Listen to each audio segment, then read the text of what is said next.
Monster City Madhouse, a year-round online store full of Halloween and classic horror shirts, with an emphasis on the vintage look. Use code SAVE10 for 10% off your order. MonsterCityMadhouse.com. Free shipping and financing's available. Hey guys, want to wish you guys a Merry Christmas, Happy Holidays. I'm going to do a best of show for Christmas. Everybody's traveling, and I figured it'd be kind of fun to do a show just kind of showing some of the fun stuff we did this year. Hope you guys enjoy it. Welcome back to Southern Ghost Stories. I'm Alan Searcy, the American Haunt Historian. So we've been talking about some Sumner County ghost stories, Sumner County here in Tennessee. Well, another place that I think is a lot of fun is Monthaven out in Hendersonville. So in the 1850s, there's a guy named Leonard B. Fite. He was a Nashville businessman. He became a partner with a guy there on 2nd Avenue with a general goods store, and he did really well. He did so well, he actually bought out his partner. His business kept increasing. He became a wholesaler. He started selling goods to everybody on 2nd Avenue, all over Broadway. He became a very wealthy man. Well, as he got older, he decided to build a Greek Revival-style mansion in Hendersonville. Well, it became known as the Fite House. So during the Civil War, the Union was skirmishing with the Confederates all around Sumner County. There's a creek there, a lot of skirmishing, fighting. So as that happened, both sides at different points of the war occupied the Fite House and it became a Civil War hospital. So in 1932, a guy named Montcomer bought it. Let me back up. After the Civil War, it became known as Liberty Hall. Well, once Montcomer bought it in 1932, he poured a lot of money into it, restoring it, and his family named it Monthaven, kind of like just after Monty there. So today it's now an art museum and cultural center. They do painting classes. They have art there on display. It's a really neat. It's a cool old place, cool building. So the story there is there's blood stains on the floor upstairs. And if you know where to look, and it's hard to look because I told you they paint upstairs. Right. You know, they paint portraits and pictures. Well, you got to know where to look, but there is blood there in the floor. So in addition to all the blood there on the floor, a little girl's been spotted in the house. She's been seen in windows at night. I know people who grew up in the area, people who live in those apartments behind there, and there's a little girl who can be spotted there in the windows. So also, I talked to a gentleman who sits on the board there a couple years ago, and he was telling me he didn't believe any of the ghost stories, but one night he was there by himself doing some paperwork. He had an office, and all of a sudden, about 10 o'clock at night, he's writing some notes, and he hears this boom, boom, boom, boom, boom overhead. And he was thinking, it sounds like a wolf or a large dog walking around upstairs. You know, if it was a squirrel or raccoon, he'd be like, ch-ch-ch-ch-ch, but boom, boom, boom, boom, boom. So he got up, grabbed a flashlight, he went up in the attic, and he looked around. Nothing above him. So a couple years ago, I have a book, Southern Ghost Stories, Hendersonville, Tennessee, and I worked on it for several years. Well, one day I went in there and I talked to one of the ladies who works there, and she was wrapping up, and I asked her, hey, mind if I come in and do a little paranormal investigation?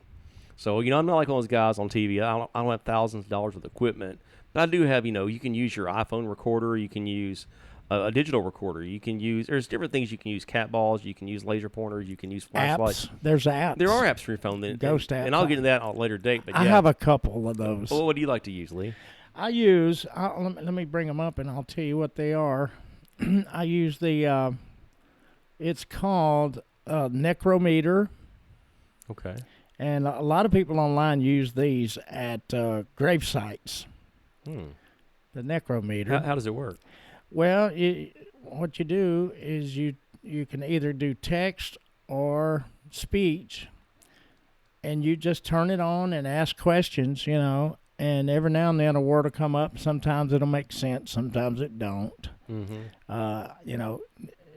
There's naysayers and haters, and they're going to say, well, there's no way that can be real. But there's been times that I've used this, and it has made sense, like three different words in a row. And I also use the Spirit Talker. It's pretty cool too. It looks creepy. It's kind of a creepy looking app, but who's to say? Well, right? Since we're talking about apps, there's an app I've used in the past called the Ghost Radar Legacy. Okay. And supposedly it can produce words, I guess, similar to those what you're doing.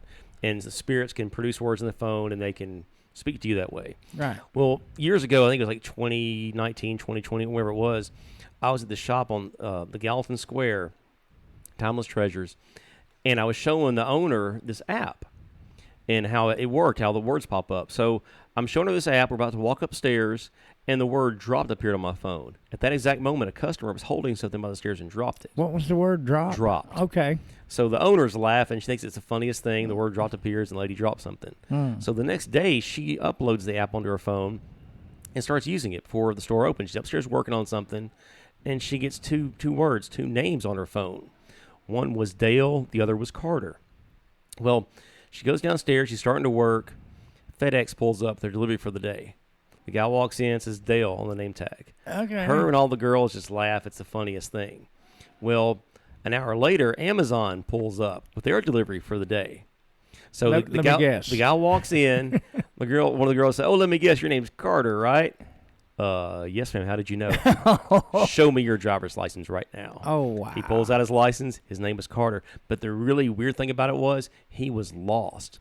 His package was going to 122 South Water. They were at 122 North Water. He shouldn't even been there that day. Oh, wow. So she got a hold of me. She's like, "You need to delete that thing off your phone. You got the devil in there. I don't want things back in my store ever again." So in addition to that, my buddy owns Franklin on Foot in Franklin, Tennessee. He does ghost tours down there. And occasionally I'll go help him out. Well, one night we're down there in front of Clouston Hall, which is an old Civil War hospital. And during this tour, there was a guy who I knew, who's actually buddies with the owner of Springhaven, called back to him a few minutes ago. And he and I were just talking, catching up. And I'm showing him this app, and I'm telling him the story about what happened in Gallatin. And as we're talking in front of the Civil War hospital, the word operation appears on my phone. Now, could there be somebody in China or somewhere listening to our conversation and typing words in? I mean, I guess it's possible, but it's just really wild that this stuff appears on my phone when, in these instances, these circumstances, when it's applicable. Exactly. Another quick story for me is I was somewhere on the road with Aaron Tippin, country singer, and the whole town, anybody that was from there would say, "The hotel you're staying at is haunted. It's haunted. The hotel's haunted. Hotel's haunted." So I had no apps or anything, but I had an iPhone, and they told me which floor had the most activity, so I went there. So I'm walking up and down the halls. I hear a little noise, but that was it. But when I went to play back my 20 minutes of, walking through there and asking questions, not another sound came out of my phone ever again. I had to get another phone. Your phone broke? No volume ever again on anything. And where was this? Wyoming, I think. Oh, wow. I do think it was Wyoming. I've written 40 books on ghost stories and folklore. I have nothing for Wyoming. Man, it really bugged me a little bit because, those iPhones aren't cheap. Oh, yeah. Well, I mean, I was at the Sorrell Wheat House in Savannah, Georgia years ago. And if you know the story there, Francis Sorrell, he was a cotton factor. He made a lot of money buying and selling cotton there on the river. At one point, Savannah was the third largest port in the country. So this really wealthy guy, naturally, he has enslaved people living on the grounds there. And according to legend, he was having an affair with one of them. Oh. So the story goes, he murdered her upstairs. It's a horrible, horrible story. Well, my wife and I, we were investigating, and I had my phone out, and I was taking a video, and I said, "Does anybody want to speak to us? Is there anybody here?" And as I'm walking around taking videos at the Sorrell Wheat House, I get these funny little broken squiggly lines on my iPhone. I've had an iPhone since it came out. I have one today. That has never, ever happened in any video I've ever taken, except for the Sorrell Wheat House upstairs. That young lady was killed by Francis Sorrell. Oh, my word. Yeah, that's pretty wild. So, this is great stuff, man. Oh, yeah. But sorry, I went this rabbit hole. Back to Monthaven. So my story was talking about ghost hunting. So that lady, she allowed me to go in and do like a mini investigation. It was just me and one other lady in the house, and she was in another part of the old mansion there. So I set my digital recorder up in this one room, and I walked around, and actually I started talking to the lady who was there. We just started talking about the ghost stories and weird things that have happened to her. So that night, I didn't really get anything in my investigation, so I'm going home. I play the audio from the digital recorder. I'm in the other part of the house, just me and her, right? That recording picked up the toilet flushing. Oh, and nobody... There's nobody there but me and her, and we're in the other part of the house. And y'all didn't go to the restroom? No, it was just me and her talking, and yeah. I love this stuff. So I went back and I talked to one of the, I'm not sure she was the director or just one of the instructors, And I said, I'm gonna here, check this out. And I played it for her. And she's like, yeah, that's really wild. But she was telling me that, she's also, students have picked up on people there as well. One of the students here for painting, she picked up on a man who was upstairs. Ooh. So yeah, Monthaven, it's a really cool place. And in addition to Springhaven, there's a apartment complex just like Springhaven has there at Monthaven. And weird things happen there too. Once people realize I'm writing these books, they reach out to me. And there have been multiple people who have seen the little girl, not just in the window at Monthaven. They've seen her in the apartments. They've seen a man in the apartments. I've been told there's a man in like 1800s attire that's been spotted in those apartments. The guy told me that he was a teenager and his dad went out of town. He stayed with his dad, and he was sitting on the couch one day, and the counters there, the shelves just opened, and things just jumped out. He got up, he closed them. They opened up again, started jumping out. And he started talking to it, hey, I want you to stop, and it stopped. So, weird stuff like it happens. And what do you think, Lee? That sounds like poltergeist activity. And I've done this a long time, as I mentioned. I've talked to people who've been in haunted locations, a haunted house, and if you address the spirits there and say, hey, this is bothering me, it's bothering my children, I don't mind if you're here. If you're respectful when you talk to them and engage them, they will respond to you and they'll stop. Right. And I've been told, like, when you start moving things around, start renovating a house, that's when they get really active. Yeah. That's what they don't like. I've seen that. But they do make themselves known. Have you ever heard of the Thomas House in Red Boiling Springs? Yeah, I was going to do that at a later date, but we can jump in right now if you want to. Well, if you want to save it, that's fine. But, if you... Let's roll with it, man. So what do you got at the Thomas House? I've been there. I recorded they say there's a little girl there, and I actually heard her, and I had a recording of it. But my iPod died later. It wasn't a thing to where they killed it that day. Oh, okay. But I had this little girl on there. You couldn't make out the words, but it was a little girl voice. I had the biggest, I don't say goosebumps, I call them Music City measles. Mm-hmm. I had the Music City measles, and my hair was standing up on my arms. I didn't hear it when it happened, but I heard it on playback, and that's common, very common. But do you have anything on the Thomas House? Yeah, I've got a book called Tennessee Tales I wrote. I guess it was 2021. I can't remember when it came out. But it's pretty much a collection of small-town ghost stories. I've written books on Chattanooga, Nashville, Knoxville, but places like Red Bowling Springs, Carthage, Portland, Spring Hill, all kinds of just small towns in Tennessee with just wild, weird stuff. So the Thomas House is kind of like the mecca for paranormal investigators in Middle Tennessee. There's been some big boys there investigating. Yeah, I've been told there's a spring that runs under the house. And I'm not sure if that does something with drawing the energy in. Water and paranormal go together. I know that. But there's all kinds of spirits here. The Cole family, they own the place, and Mrs. Cole, before she passed away, was telling me some stuff. Like there was a man, I think she called it the Marlboro Man. It's like an old-fashioned cowboy. Okay. I've seen him walking through there. So, yeah, there are all kinds of ghost stories. And if you talk to anybody who does paranormal investigating, they've been to the Thomas House. And they do have events there all the time. You can rent rooms. You mentioned the little girl. There is a room there on the second floor where people can bring stuffed animals for the little girl that they see. And they find her moved around all the time, as you can imagine. I didn't see her, but I heard her. Did you see the bed that belonged to P.T. Barnum? No. When P.T. Barnum had his traveling circus show, he had beds on the train cars. Okay. Well, the family there bought something from an estate sale, and one of the beds was from P.T. Barnum.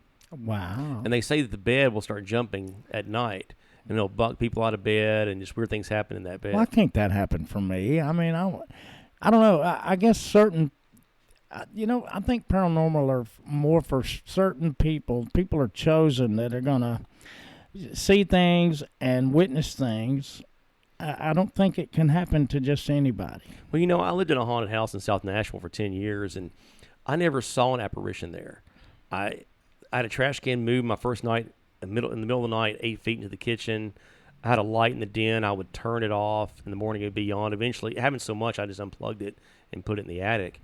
One of the weirdest things was the TVs. Like there were times I can probably count them on 2 hands. I'd come home from work, and all 3 TVs in the house would be on. And naturally, I turned them off, the day before.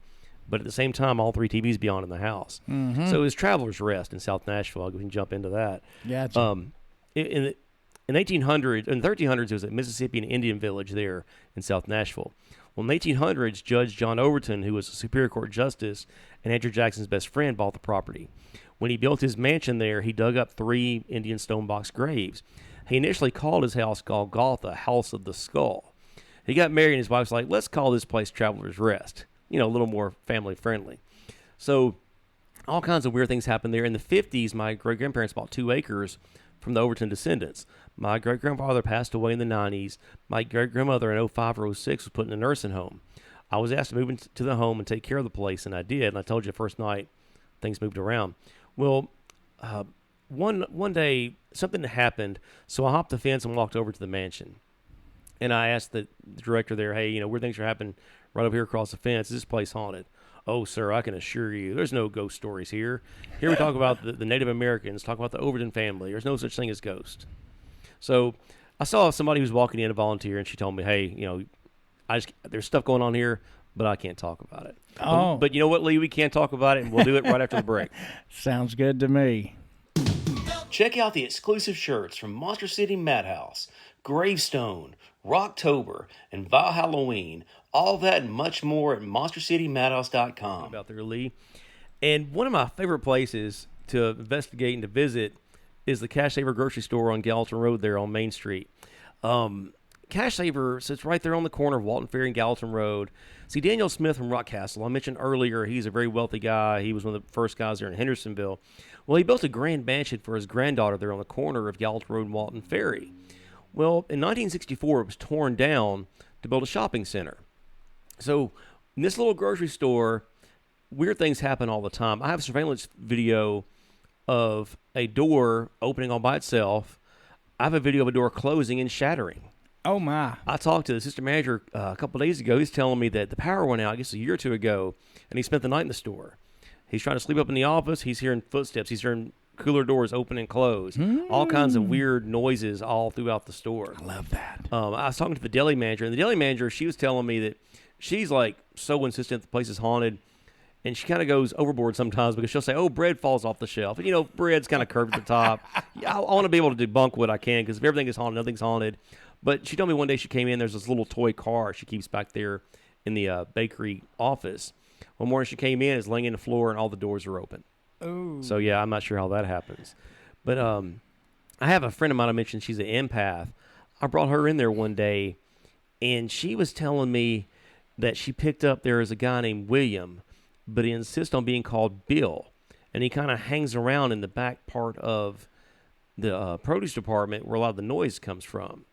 So he kept telling my empath friend that it's okay to have a drink every now and then. So I'm wondering if Bill was a town drunk and he's trying to justify himself. I don't really know. But if you right next door to Cash Saver, there's a strip mall. And it's kind of over to the side, kind of candy corner.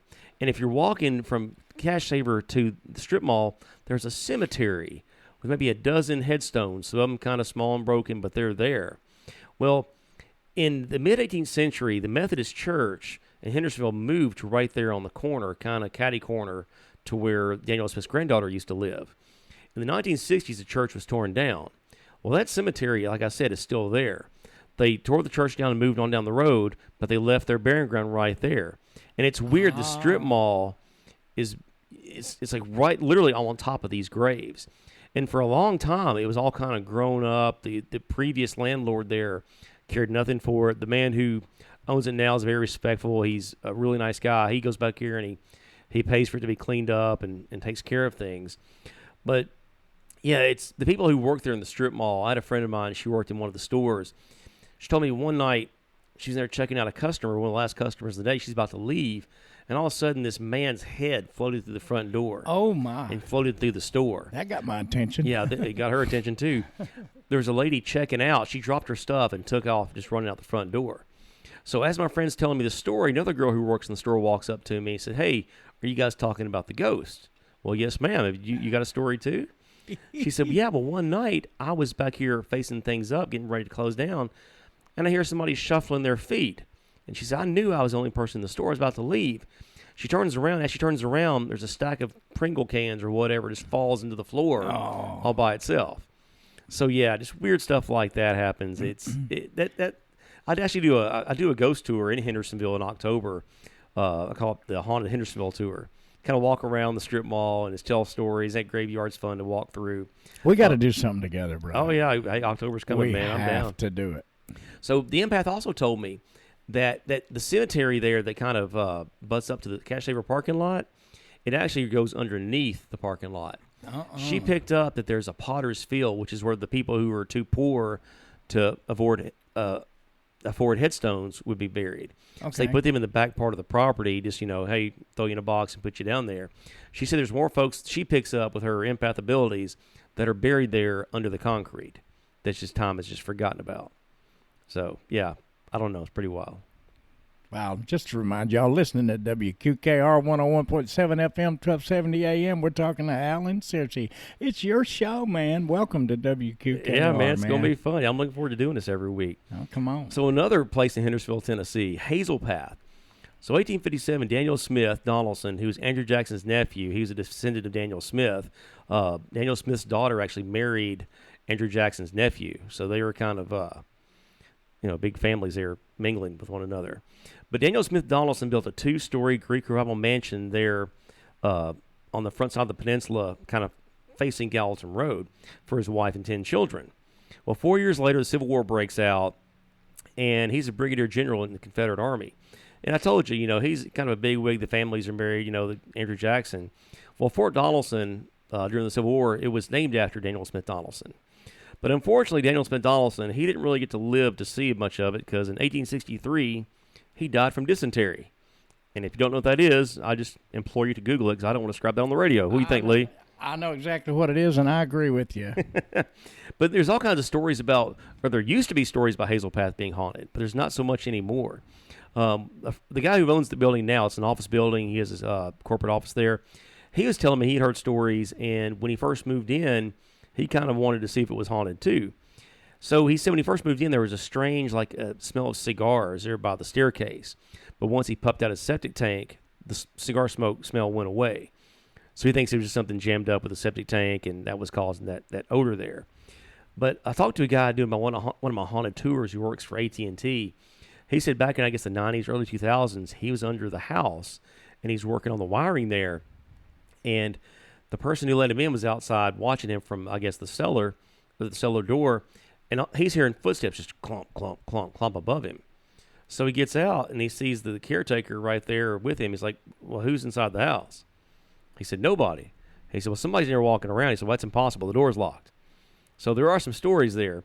But from what I've gathered when I worked on my Hendersonville, Tennessee book, the old watchman there at Hazel Path Mansion, they built a high school in 1966. They are kind of next to, in a field adjoining to the Hazel Path property.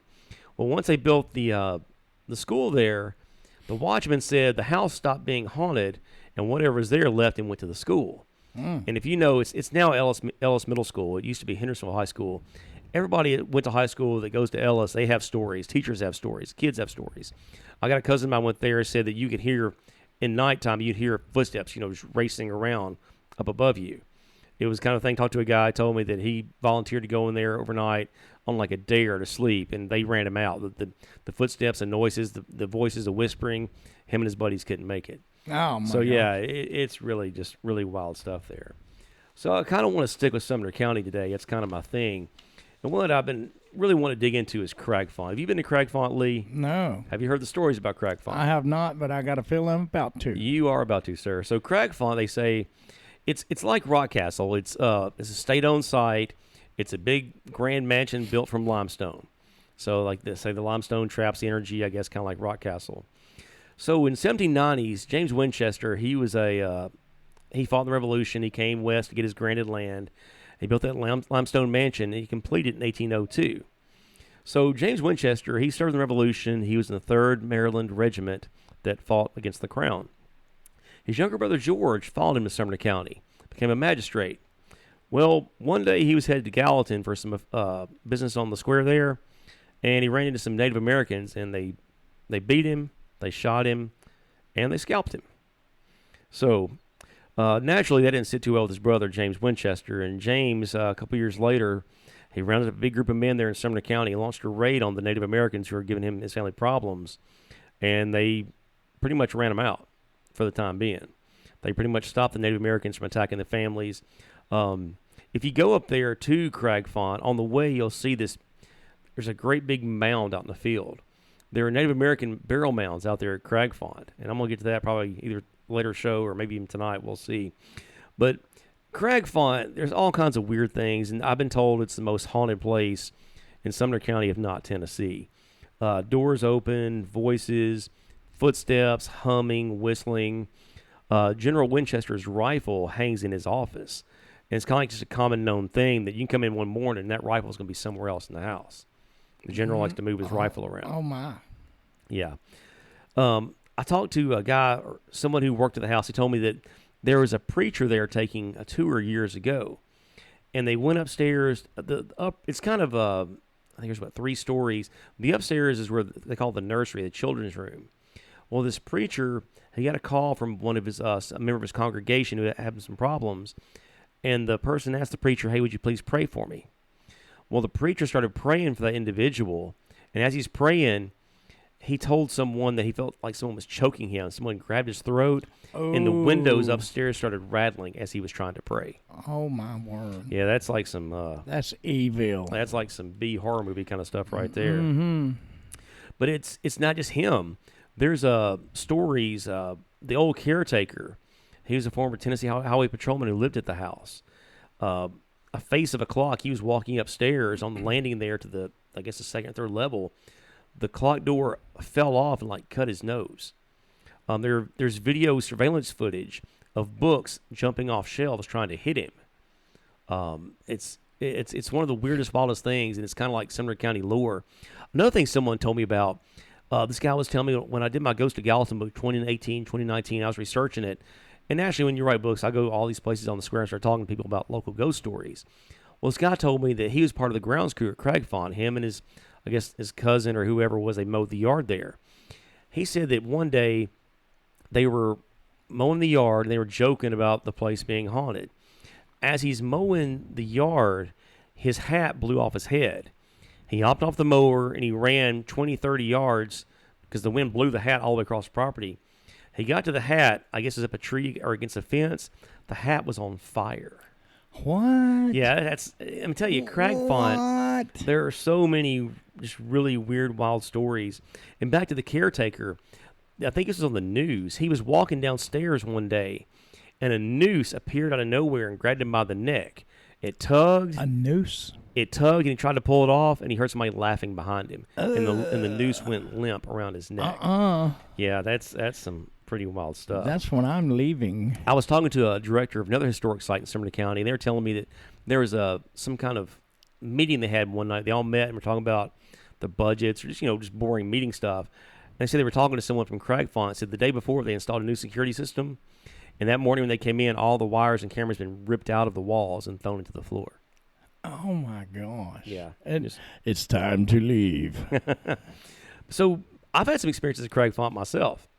Say what? Yeah, I've been up there a handful of times. I mean, it's if you haven't been, you go check it out. I mean, in addition to the ghost stuff, it's a big, beautiful grand home built, 1800s. Right. But tell you what, before we get into that, let's take us a break, Lee, because this is taking me a few we're going minutes. to come back for your last segment. Yes, sir. For the show. Man, you're doing really great. All right, thank you, sir. I'm tickled to be on here with you. We'll be right back on WQK.